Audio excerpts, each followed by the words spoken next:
What BTS return means for K-pop industry.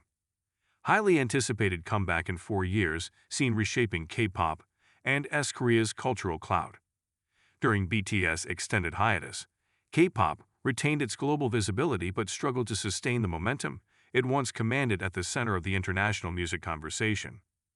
While major acts such as Stray Kids, Blackpink, Twice and 17 filled the commercial vacuum left by BTS, none emerged as a singular symbolic force, capable of defining the genre on a global scale. Newer generation acts have been praised for polished performances and striking visuals, but critics and industry observers note that few have matched BTS' ability to capture broad public sentiment or reflect the cultural mood of the time. As a result, K-pop's influence has become more fragmented, lacking a clear figurehead to anchor its global narrative.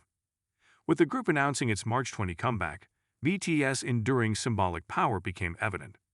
Fans around the world voluntarily began mass streaming Run BTS.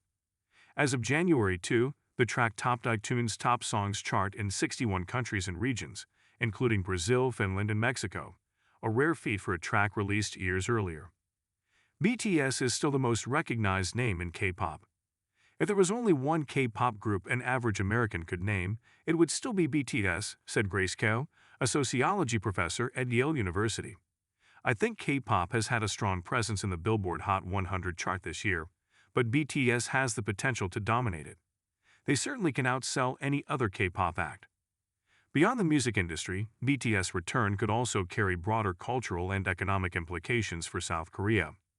The comeback aligns with President Lee Jae-myung's emphasis on strengthening the country's cultural soft power, particularly amid efforts to ease or lift China's long-standing restrictions on Korean cultural content. The leaders of South Korea and China agreed Monday to work toward a gradual resumption of cultural and content exchanges during their second summit in Beijing, South Korea's presidential office said.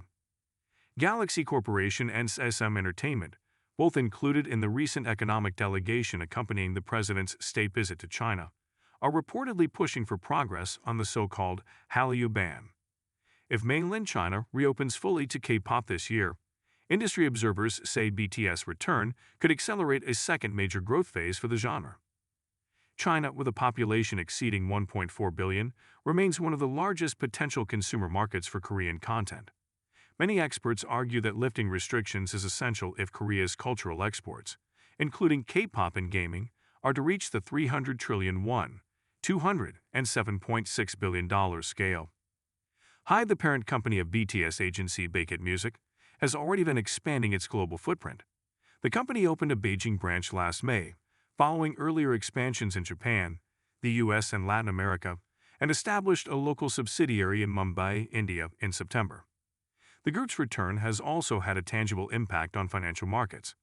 Despite ongoing risks surrounding allegations of capital markets law violations involving HYBE chair Bang Si-hyuk, reports projecting more than 1.2 trillion won in revenue from a 65-show BTS World Tour sent HYBE shares up as much as 9% intraday.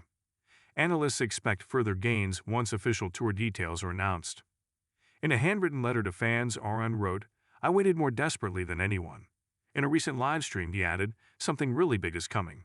2026 will be BTS year."